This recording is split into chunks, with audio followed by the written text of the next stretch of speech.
I'm Jake. I'm Tom. We are Velocities in Music. On this podcast, Tom and I discussed a list of topics pertaining to modern music, including, but not limited to, artist deep dives and monthly and annual new music wrap-ups.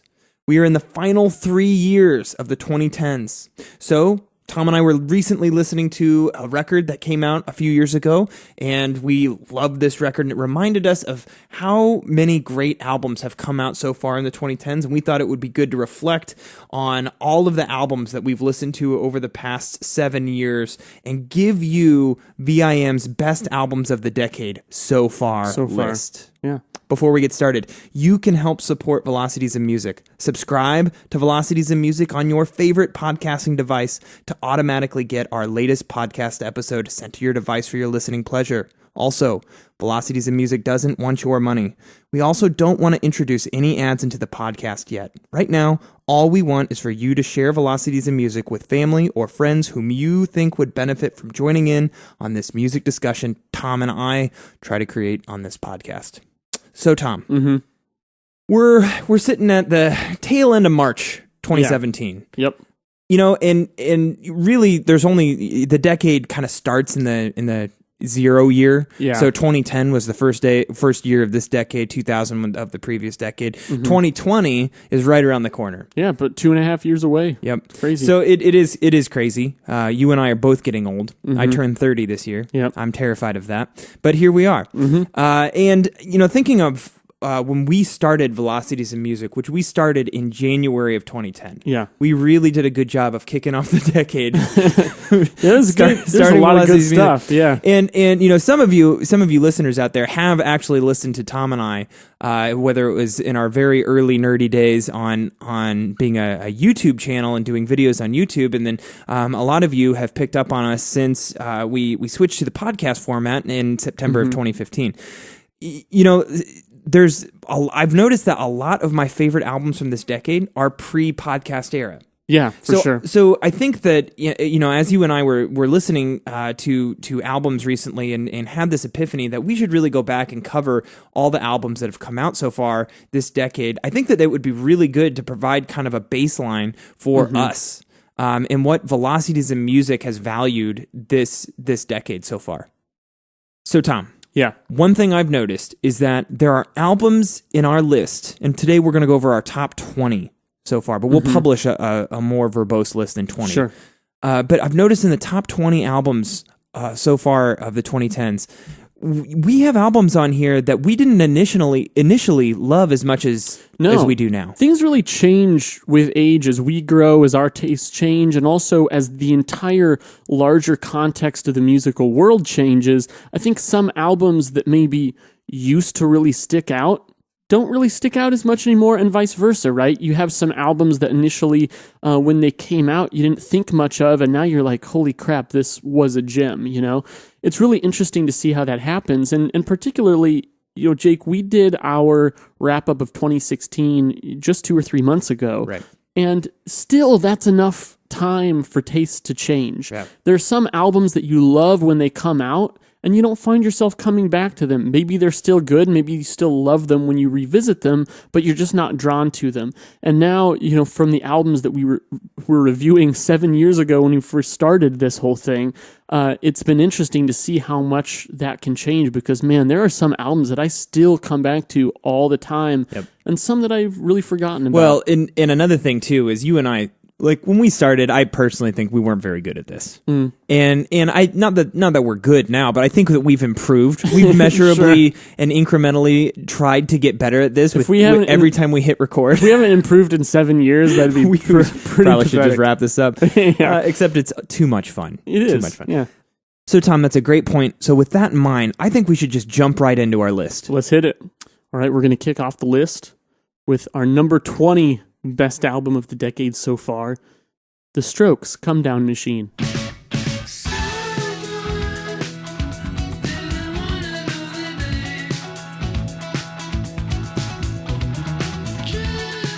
This is actually kind of a controversial pick that we're starting with, Jake, because a lot of people really did not like this album, especially a lot of Strokes fans. This didn't get really rave reviews, But I remember the first maybe one or two times I listened to it. This came out in March 2013, by the way. So early 2013. When I first listened to it, I wasn't big on it. I was like, it kind of just sounds like their previous album, Angles. But within just a month or two of that being released, I ended up really falling in love with that album. And I remember at the time, you and I disagreed pretty vehemently on this. I remember I did not like it, and you did. I thought that there was a couple tracks that just didn't cut it. Yeah. And Welcome to Japan, I believe, was one of those tracks. I don't know if I remember this right. But I fell in love with that record, I think, just a little bit later than you did. And I can't remember if we had reviewed the album before I fell in love with it or not, but I ended up thinking that this is one of the best albums of the year, and I believe it was our second favorite album of 2013. At number 19 on VIM's Best of the Decade So Far list, we have Beck's Morning Phase. Oceans are done. Only shines from your below.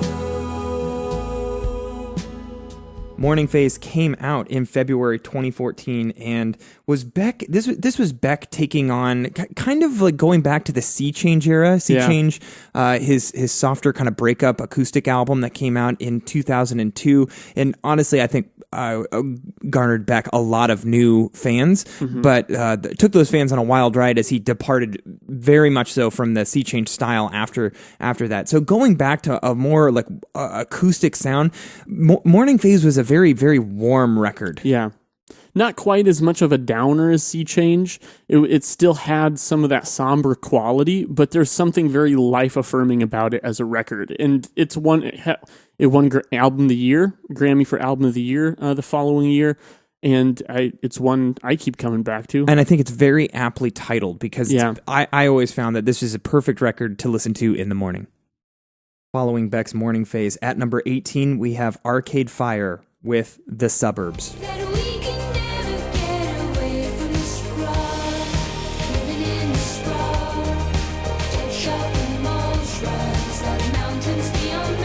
This is Arcade Fire's third album, and this album came out in August, I think, of 2010.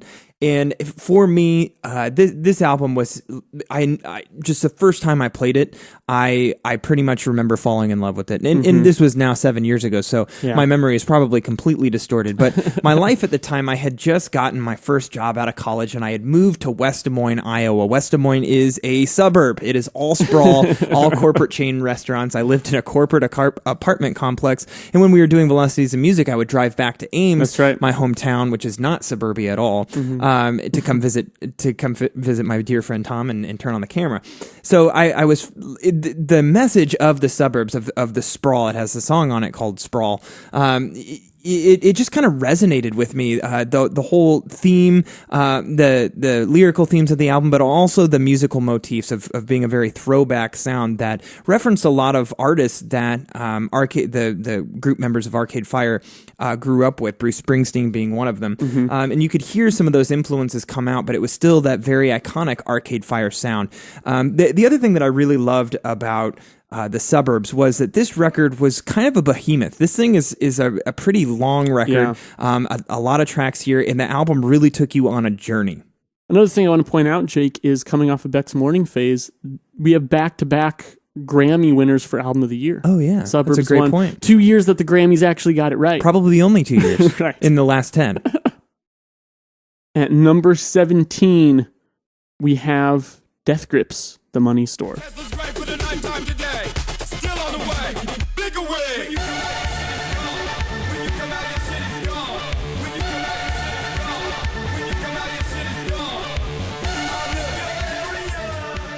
This one came out in April 2012, and this was another one that took me a while to really click.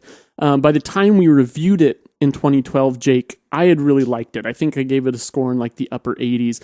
And for a while, I didn't really come back to it, but there were a few tracks. This is one of those albums where there were a few key tracks, Hacker, The Fever, Get Got, I've seen footage, that I ended up coming back to. And in doing so, some of the other tracks that didn't click with me right away, I ended up loving even more. And this is still consistently a go-to hip-hop album for me, just because it's such a one-of-a-kind experience. And Death Grips, God, this was only 5 years ago. They've come out with like 4 or 5 albums since then. Right. They've broken up and gotten back together all in the midst of this 5-year span since the Money Store. But for me, the Money Store will always be the cornerstone of their work. They continue to experiment. They continue to do different things.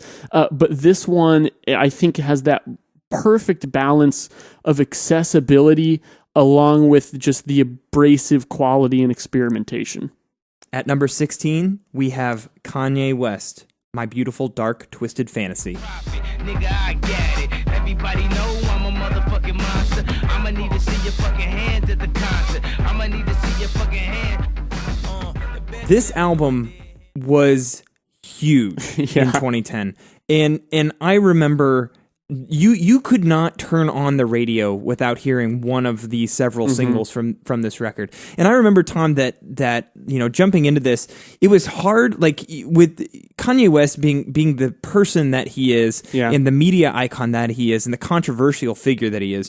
It's so hard to separate the music from the artist. For sure. And I think that the testament to this album was how much you and I fell in love with this record. And really not just us, but I think most of the music community really fell in love and embraced this record. Yeah. When he was probably at his most controversial at that time. And even though you and I know, like, personally didn't really approve or like the guy, it was this album achieved so much in that we were willing to overcome that and still love the music on this record. Yeah, and I think this was a pretty pivotal album for us at the time that we were reviewing, because we hadn't even been doing this for a year by the time this came out. And kind of the reason that's important is because you and I tend to be somewhat picky about hip hop. We're especially very critical of a lot of modern popular hip hop, radio, mainstream hip hop. But also the whole landscape of that genre has changed a lot since this album. Right. It's changed a lot in the last 7 years, but this was an album that, as much as, and I was even in the minority on this, I wasn't really a huge fan of Kanye's work prior to this. A lot of people love, College Dropout, Late Registration. There are classic albums like that he'd already put out. And I was even lukewarm on those. This album came out, and I remember not wanting to like it. I remember listening to it the first couple times and being very cynical about it. Like, why do people love this guy so much? And then I did end up falling in love with it. And a lot of it has to do with just that this is where I feel like Kanye is at his best as an artist. Not necessarily as a rapper, but just as a person putting together an entire collage-like artistic work, because it's not just about him and his voice. It's about his production style. It's about his arrangements. It's about the guest artists and how strategic he is with where he places them on the album and creating an album experience. And I think that My Beautiful Dark Twisted Fantasy is really the apex of his work in that regard. And it's not only that pivotal point in his musical career. This album, to me, is what shepherded the hip hop scene of the 2000s, especially mainstream hip hop of the 2000s, away from that flashy pop of like 50 Cent into the hip hop scene that we have seen in the 2010s. Yeah. And I have to say, like, the hip hop scene in the 2010s, while there's certainly a lot of hip hop artists that we've covered on our show that I personally don't like their albums or music very much, I would say that as a genre, hip hop has really taken a step forward in the last 7 years. And I think that this album should get some of the credit for that, because especially if you look at some of the guest artists here, this had a very good mix of guest artists of guys who are very well established and guys who are just starting out, and I think that is what allowed that influence to transfer into a younger generation. And number 15 on our list, we have Sun Kill Moon with Benji.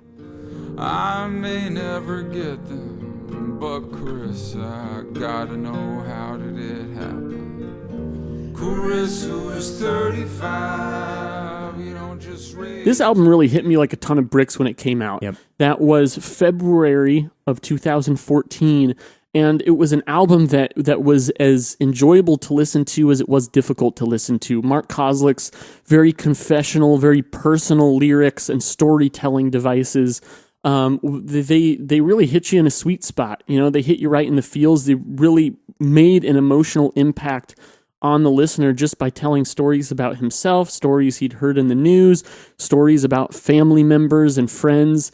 And it's one of those things that just really made you think, these kind of stories are present in everyone's life. There was a relatability to it that made it all the more powerful because we all go through these things throughout our lives. And the music driving it was so gorgeous, acoustic guitar driven, some piano in there as well, but just very cathartic. Mm-hmm. At number 14, we have Japandroids, Celebration Rock.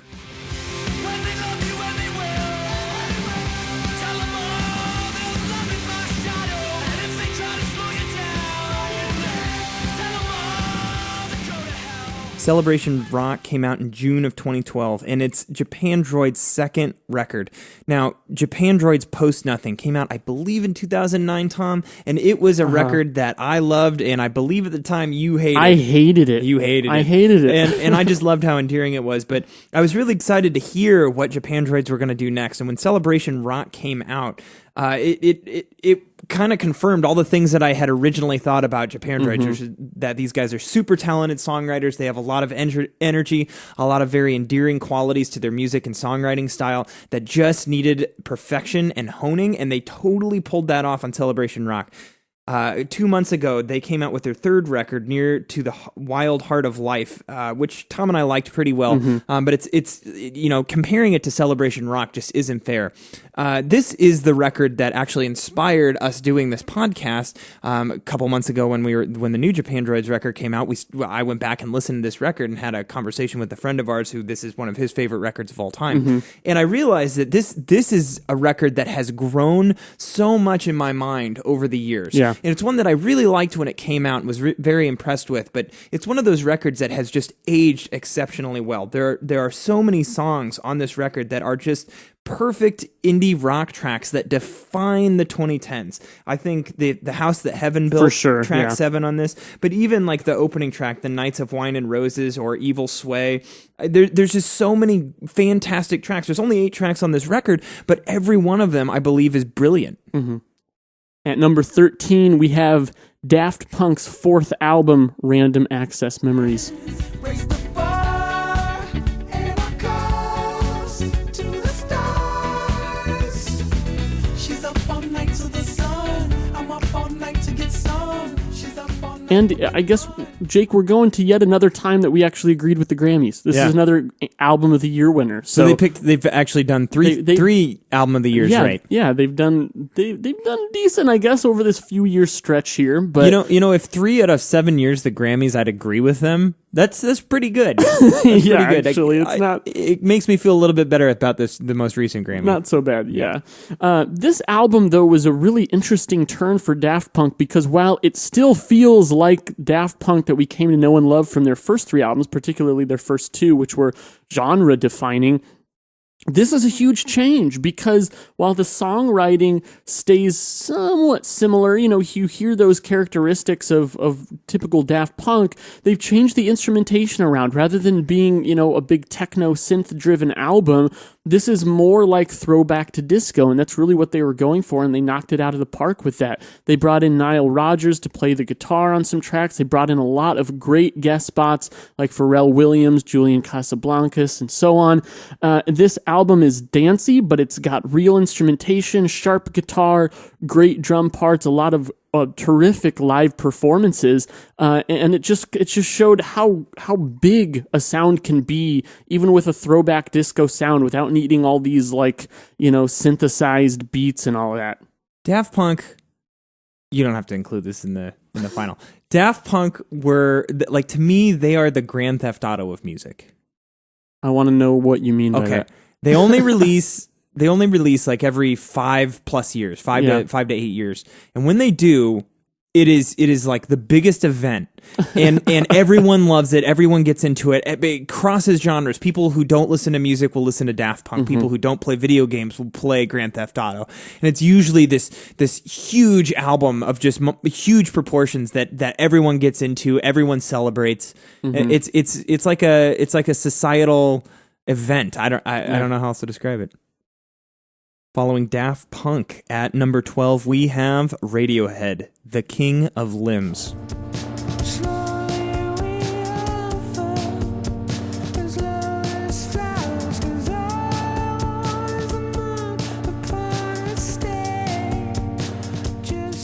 Tom, Yeah. we wouldn't be Jake and Tom of Velocities in Music if we didn't talk about Radiohead on this list. That's true. And I think this is an interesting pick that needs some explanation because let's face it, Jake, we've spent the last, 6 years off and on giving this album a lot of shit. Yeah. And now it's number 12 on our best albums of the decade so far. So what gives? And to be clear, to spoil it for those of you who may be expecting us to put A Moon-Shaped Pool pretty high, it's not on our top 20. And we actually ranked The King of Limbs higher than A Moon-Shaped Pool simply because I'll just give you my honest perspective on A Moon-Shaped Pool. Like since that album came out last May and we did our Radiohead deep dive and that got that it was our album of the year last year. It was our album of the year last year. Like I've listened to that album very few times since I really burned through it and probably listened to it like 20 times in 1 month. And I just haven't had enough time with The Moon-Shaped Pool for it to really settle with me, for me to understand its impact on me as a person, but also the music around it, right? Yeah. And so I want to point that out because I think age is so important in defining a best of the decade list and in understanding how it affects you personally, but also how that album affected the music that came after it. And I don't think we've had enough time to really see A Moon-Shaped Pool do that, but The King of Limbs, on the other hand, I think is a hugely underrated Radiohead album. Yeah. And I remember, not being, although I loved it from the moment I listened to it, when it came out on February 18th, 2011, a couple days early, by the way. They just dropped it early, which I think is a great move. This album for Radiohead is probably their most upbeat album that they have put out since the Bends. And when I say that, I mean just not very, like there's only like, I don't think there's really any track that you can say is truly depressing sounding on it. It's Radiohead experimenting. It's Radiohead trying out new drug-induced sounds that are more expansive and dancey and playful, yet using a lot of real instrumentation, a lot of synthetic, production techniques to make a very, very complicated composition. And it's only 8 tracks long. It's a very short record. I think it's like 30, right around 30 minutes. Yeah, right. 33, something like that. And really, I think that the thing that I've really come to love about The King of Limbs is the accessibility of it. You can listen to any song on this record individually, or you could listen to this whole thing as a full album listening experience. And in either way you listen to it, it's going to be very good, with probably the exception of track 4, Feral. Yeah. Which is, I think, an albumizing track. But I still really like that track. But every track is good. Every track is good. And Jake, we're going to actually see Radiohead in a couple weeks. And the last time we saw them was after In Rainbows came out. So I'm looking forward to seeing some songs from The King of Limbs be played live. And I actually I'm looking more forward to seeing The King of Limbs tracks play live, particularly Bloom. Then I am seeing A Moon-Shaped Pool songs played live. And I think that speaks something to the quality of the music on The King of Limbs. I think King of Limbs, just because it was a shorter record, and it probably wasn't, and it was different in that it was more upbeat and less moody, and I think a lot of Radiohead fans gravitate to Radiohead for that gloominess. I think people just overlook it. And I'm kind of saying that I'm tired of overlooking it. It deserves some cred. At number 11, we've got Blur, The Magic Whip.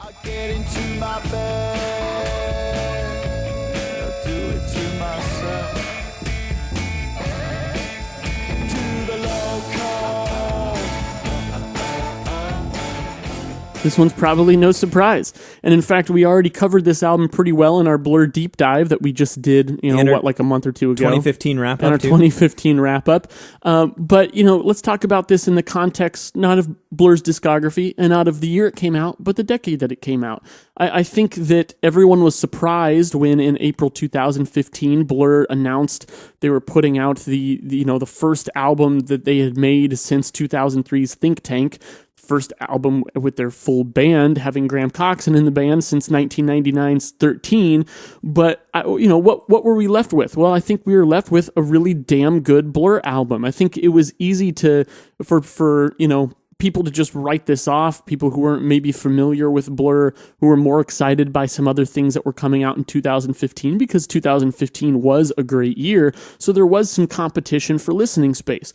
But I think that The Magic Whip, as such a modern album, as such a sharp album, and hearing Blur as a full band return to their same synergy that they really had in the 90s, these songs I really think are lasting, and they're ones that I find myself coming back to, and I think I'll continue to come back to. Time for the top 10, Tommy. All right. Up next, we have Phantogram with Eyelid Movies. Showing off. You've got your hand on the button now. Those of you who have been listening to Velocities in Music or watching Velocities in Music since our very beginning will remember that Eyelid Movies by Phantogram, it was our top album of 2010. And I still think that deserved that title. Yeah. And not surprisingly, it's number 10 on our best of the decade so far list. Eyelid Movies, Phantogram. Phantogram's still an up and coming artist, although I think that they are finally getting to be recognized on kind of the national level. Yeah, they are. They're certainly their name is becoming bigger and bigger on those festival band listings, and I think that they deserve it. Their newest record 3 came out, I believe, like last September, somewhere in there, and it was very, very good. Their album Voices came out in 2014, and it was an album that Tom and I both liked a lot. But Eyelid Movies, I'm telling you folks, this is where it's at. This came out February 9th, 2010. So the very, very beginning, 40 days into the decade, we're talking Eyelid Movies came out.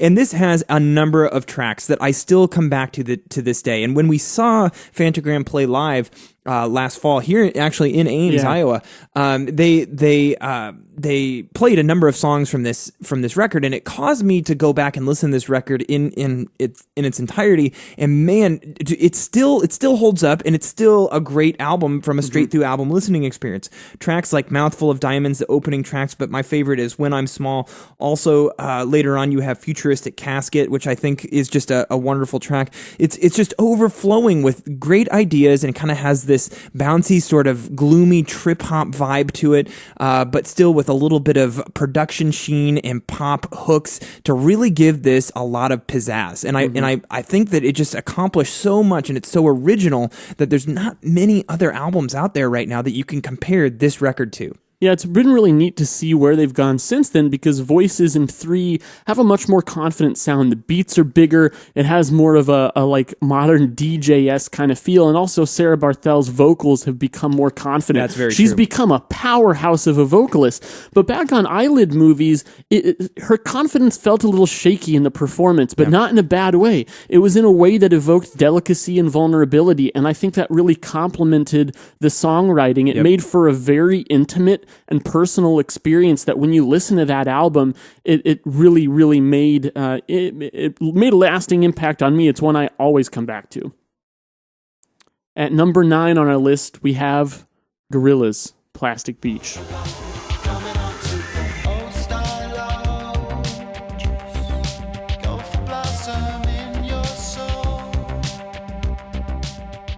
This is an album that I feel like I have some stories for. I've listened to it constantly since it came out. And man, when it first came out, I hated it. I remember. Did you really? I did. I don't remember this. Because it was my hatred was short-lived. Okay. I turned around on it pretty quickly, but I remember March 3rd, 2010, I was in college. I was up in my room, just waiting for this album to come out, and I downloaded it instantly. It was late at night, and I listened to it in its entirety before I went to bed, and I was like, this is shit. Not this is the shit. I hated it. I really didn't like it. And the reason is because, at the time, Gorillaz self-titled and Demon Days were albums that meant a lot to me, and I wanted it to have that self-titled kind of sound, that beefy mid-range with the samples and just kind of an all-over-the-place, disconnected, fun feeling. Well, Plastic Beach is none of those things. Plastic Beach is a concept album. It tells a story. There are a lot more guest spots, and it's got a very kind of bouncy, very electronic, synth-driven feel. Everything about this is fake sounding, but that fits the concept. And while I didn't like that on first listen because I wanted something more rich and more real sounding, not something kind of boingy, like it almost sounded like a joke to me at first. But then I thought about it in context of the concept, how, the idea of a plastic beach, something very natural but made out of something very synthesized. That's what the music is, and the story that it tells about humanity in 2010 and moving forward even, and the story behind it, I actually found was pretty profound, and it's an album I listen to all the time. Every track is good, but man, there are some really killer highlights on here. At number 8 on our list, we have Deftones with Diamond Eyes.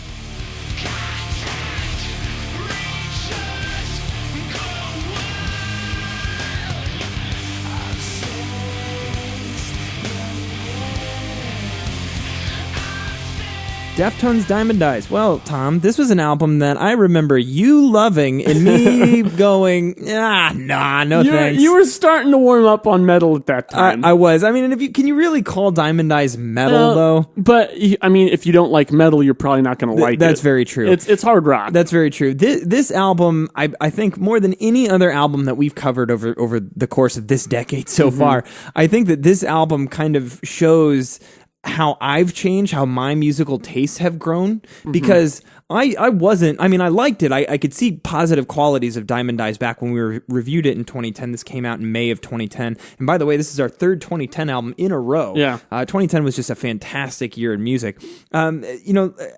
I obviously appreciated some of the things about this album then, but now I've really fallen in love with this album, and I see everything, Tom, that I think you see in it, and what makes it darn near perfect, if not a perfect record, in that it just doesn't hold back at all. It kind of defines what a modern heavy rock album should be, whether or not you want to go into classifying this as metal or not. I don't want to get into a genre war here, but I really think that tracks like Diamond Eyes, Royal, my favorite track on the album is You've Seen the Butcher, track 4, but you also have Rocket Skates, and then the rest of the record after that I think closes fantastic. This is just a completely 100% well done. Every single track is solid. Every single track is bursting at the seams with good ideas, good songwriting, and perfect execution. At number 7, we have Queens of the Stone Age, Like Clockwork.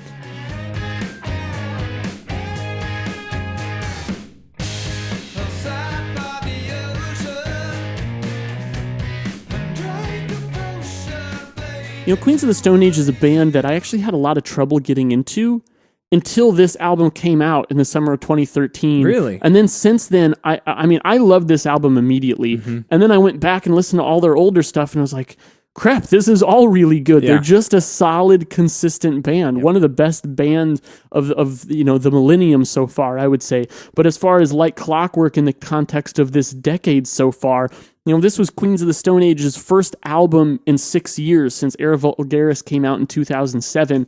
And it's kind of a turn for them. It's not as sharp as a sound. It's a little more dully produced.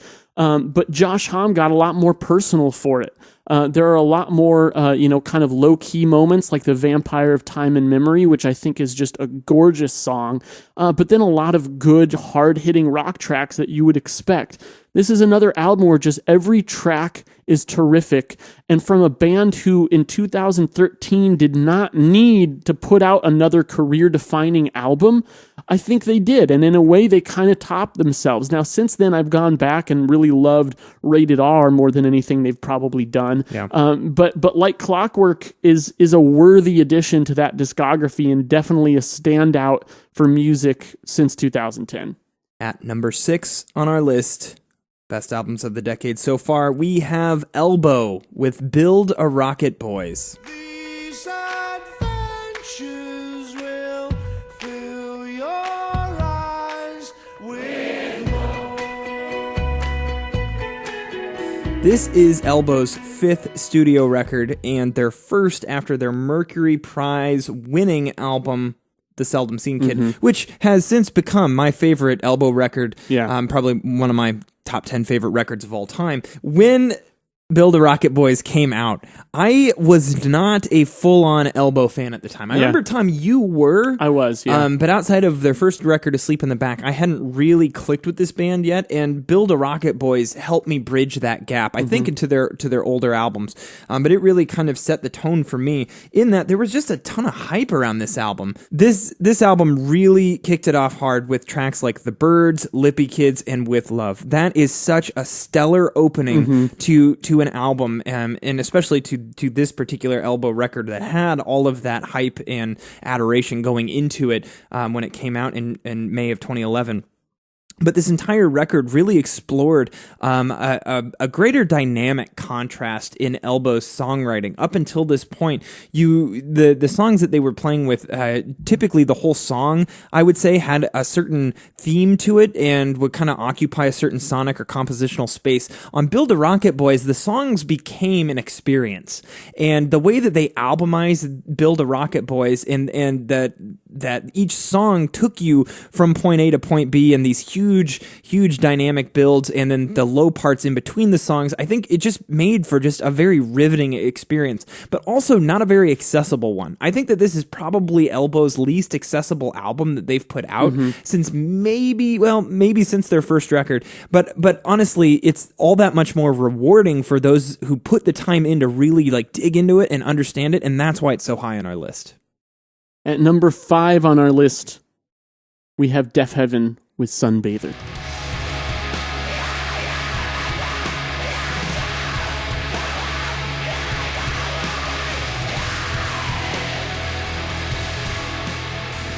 This album came out in June 2013, and it was one that a friend of ours had recommended, and I listened to it a couple times, and I was like, what is this? Interesting mix of black metal with very reverbed out guitars and metal that instead of sounding, dark and doomy and gloomy, it sounded very triumphant and upbeat, but still just heavy as all hell. And it was a sound that I was really attracted to. And I'll tell you what, man, while I really liked it at the time, I still listen to it all the time. I don't think I was ready for this record when it came out. I definitely really liked it, but I was just starting to really get into metal at that time. I think I had started to dabble in some Metallica and some of the other heavy albums that we had recorded or reviewed at the time. And Deaf Heaven, this album in particular, changed my mind about metal music because it showed me how you can write extremely heavy, devastating songs and still have it sound beautiful. And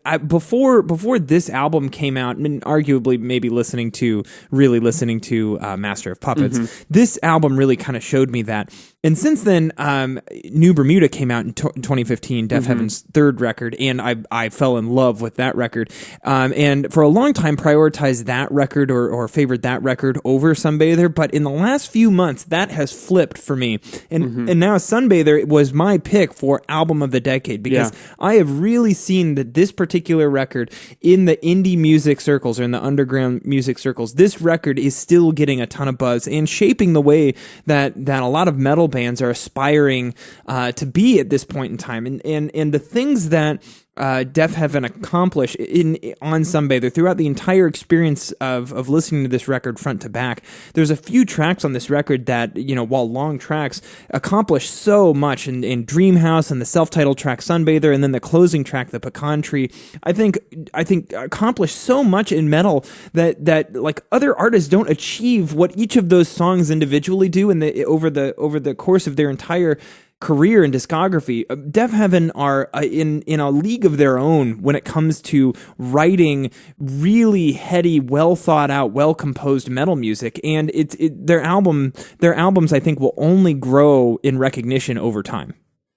At number 4, we have Thursday with No Devolution.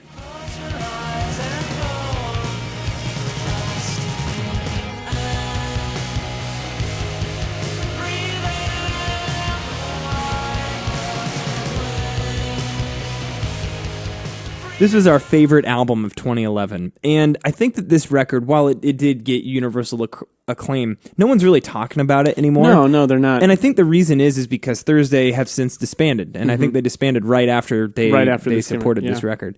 And that's really a shame because Thursday is they were kind of a pop punk band of the early and mid 2000s. Kind of emo. They really had transformed and had started getting into bands like Radiohead and other heavier acts and No Devolution is really kind of their magnum opus. It's really kind of their best album of their discography, and I feel like it's just kind of this undiscovered gem. They take on these huge, brooding, dynamic songs, rock songs on this record. Songs like No Answers, track 2, or Darker Forest, track 3, or my favorite track, and a track that Tom convinced me into loving, Turnpike Divides, track 11. Oh my God, I love that song. And the closing track, Stay True, track 12, which is just what an epic way, if you think about that as ending their career, what a statement of ending their career as Thursday. Well, and Jeff Rickley, the lead singer for Thursday, was having a lot of struggles with their career and dealing with the music industry. He was having struggles in his marriage. All of these personal problems come out on this album in a way that he really makes you connect with, in a way that he really makes you feel. But I've never actually been a huge Thursday fan. I've gone back and listened to their other stuff, and I like it all right. But this is the one album that still, every time I put it on, it is absolutely captivating to me because there's just a rawness there that they are putting themselves out there so strongly. And honestly, man, I'm surprised that people aren't still talking about this record because I find it to be extremely powerful. All right, top 3. Our number 3 pick for best albums of the decade so far is High Violet by The National. To the money I owe, the floors are falling out from everybody I know. I'm on a blood. When High Violet came out in May 2010, Jake, I think that you and I were kind of at the height of our National fandom. That's true. We had been way into Alligator and Boxer in particular, the 2 albums that came out before High Violet. And so we were really looking forward to this one coming out. And I remember my initial reaction to High Violet was, "Where's the guitar?" Because I loved the fast-moving guitar that was on Alligator, which is still my favorite album by The National. But by the end of the year, and since then, I have not found myself thinking that at all. Because while the guitars do take a little bit of a step back on the album, there's not quite as much there. They're using them more for effect, almost in like kind of a post-punk or post-rock kind of way. But still, the songs are just so heavily grounded in melody and mood, and Matt Berninger's terrific vocals. But this is another one that those style elements aside, I mean, why do you think these albums are on this list? I've said this about several of them, and High Violet is no different. Every song is just great. Every song is a highlight, and I absolutely love this one. Number 2 on VIM's best albums of the decade so far list is Have a Nice Life with The Unnatural World.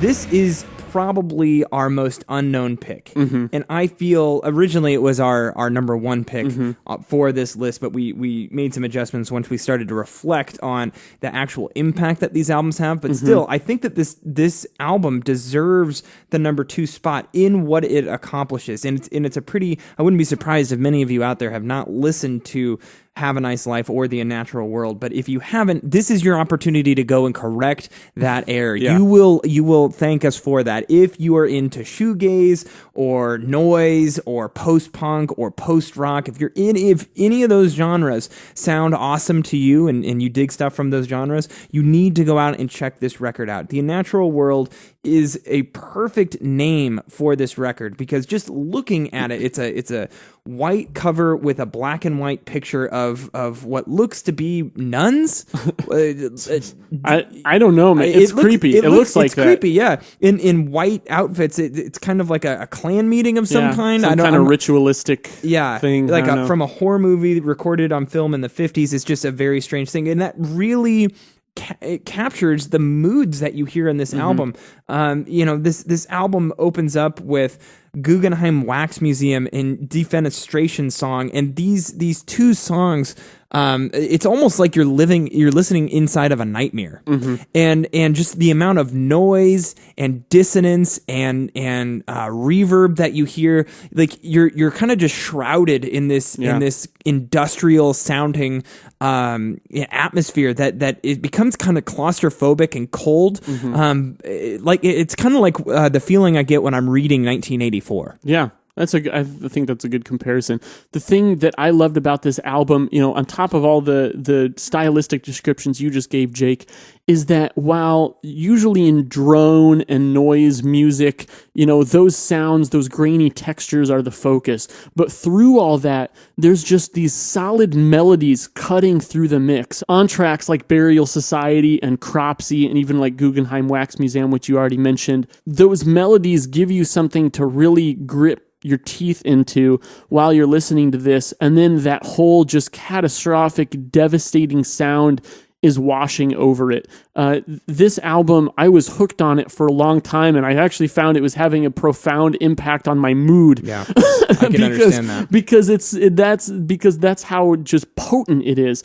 But so definitely, if you're feeling a little depressed, this probably isn't the album to put on. But man, if you're looking for a really just in-depth musical experience, you guys got to check this album out. All right, Jake. Our number one album of the decade so far will probably not be a big surprise to many listeners here. Kendrick Lamar, To Pimp a Butterfly. And if I got a brown nose for some gold, then I'd rather be a bum than a motherfucking bum. Oh yeah, bitch, where you and I was walking. Now I run a game, got the whole world talking. King Coulter, everybody wanna cut the legs off. King Coulter, black man taking no love. This album came out in March 2015, and this was one of the rare instances where, for me, on first listen, I knew I was listening to something special. I knew I was listening to something unlike anything I'd ever heard before, both in style, in scope, in quality, and that never subsided. and I think in statement. Yes, absolutely. In musical statement, in social and political statement, and through the lyrics. I mean, this album is an absolute masterpiece, work of art. I still find myself coming back to it all the time, as we've said about pretty much every album on here. That's what defines a list like this. But I think that what makes To Pimp a Butterfly a defining album and an era-defining album isn't just the quality, the sheer quality of the songwriting, but I mentioned the scope of it, really what he was trying to accomplish with this 70-plus minute album. It goes all over the place. It incorporates jazz, it incorporates funk, it harkens back to an early 90s G-funk kind of sound. Spoken word. Yeah, spoken word, with just terrific lyrical wordplay, themes. You have the poetry that's sprinkled throughout and grows as the album progresses. To me, this is an absolute perfect album. I can't think of anything more to say about it. The only thing I would add to that, Tom, and maybe to kind of conclude this best of the decade list so far, is the reason why we picked To Pimp a Butterfly to be the number one album of the decade is because I know that I can't point to another album, even on our own list, that has defined the decade. Yeah. If you think about, and it's really, as you were saying, the scope of the record, both musically, but also from like a statement standpoint, that statement that this record makes is so important, that music and the arts make statements. Yeah. And those statements are the things that you remember decades or time periods or eras by. And this record does that musically for the 2010s. And the 2010s aren't over yet, so it's totally possible that the next 3 years we're going to get another masterpiece record that defines. I sure hope we do. Right, like, but like honestly, like this is like Dark Side of the Moon level, genre defying, decade defining. This is that caliber of a record, and recognizing that for what it is and giving it the accolades that it deserved is something that I think we haven't done enough of yet. Probably because not enough time has passed. It's only been a year and a half. Well, and also he put out Untitled Unmastered within like a year of when this came out. Right. So people were then, Kendrick Lamar is just the kind of guy who always has something new to be talking about. So I don't think that means that To Pimp a Butterfly will become lost in history or anything like that. But I think that people are just interested in what's current. For me, though, this is it. This is the bee's knees. This is where time stops and this album just takes over. So, Tom, obviously we have a list that's longer than 20 albums. But for the purposes of this podcast, we pick a select amount of music to cover, and then we'll publish on our website, velocitiesinmusic.com, we'll publish a greater list of best of the albums so far that will include maybe up to like 100 or something like that. But Tom, are there any notable albums here that you really love that deserve honorable mentions from the 2010s that we didn't include in our top 20? Yeah, for sure. A couple in particular that jump out for me were My Bloody Valentine's MBV in 2013, the triumphant return of My Bloody Valentine. I thought that was a great record that's quality really outshines just the sheer shock people experienced of hearing that they were putting out another record. It's worthy of its name and worthy of the wait, I'd say. Another one that I really like that I think people overlooked was Graham Coxon's A&E. Graham Coxon of Blur put out a solo album that's noisy and abrasive and fun and cheeky, and the songwriting was just terrific throughout. That's one that I come back to a lot as well.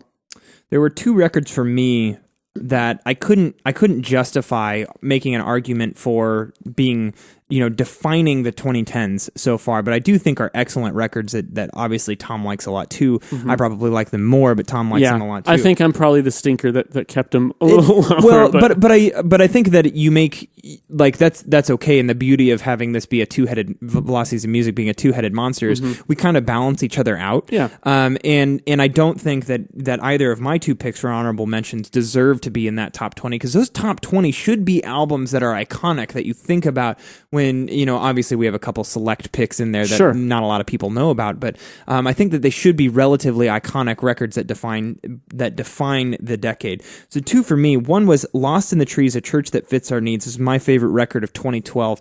And Lost in the Trees is just, kind of a just small, relatively unknown indie band. This album was kind of like a eulogy to the lead singer, Ari Picker, the main songwriter, his mom, who had passed away. And just this beautiful record that was acoustic guitar driven, lots of rhythm and strings, just beautiful compositions and swirling vocal layers and lots of dynamic contrast to really make an artistic statement. The other record, also from 2012, that I fell in love with was Fleet Foxes' Helplessness Blues. Fleet Foxes are about to release a new record, which I'm very excited about, but Helplessness Blues was a masterpiece. Yeah. And I just don't think that this record, while like it's a singularly great experience when you put this record on, I just don't think that it actually accomplished that much. Whereas Kendrick Lamar made the biggest statement you can make, both musically and lyrically, and on its societal commentary.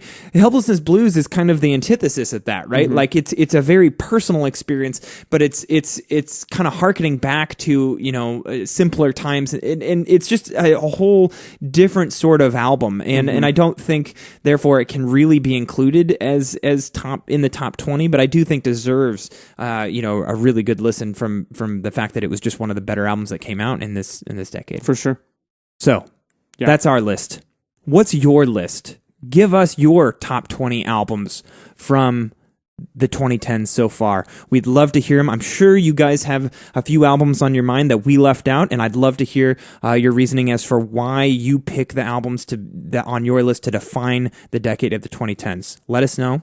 Thank you guys for your continued support and participation. Tom and I love all of your comments on our YouTube videos, your Facebook messages, and your emails to us. Your participation is what makes Velocities in Music possible, so as always, thank you for being awesome. I'm Jake. I'm Tom. We are Velocities in Music, moving music discussion forward.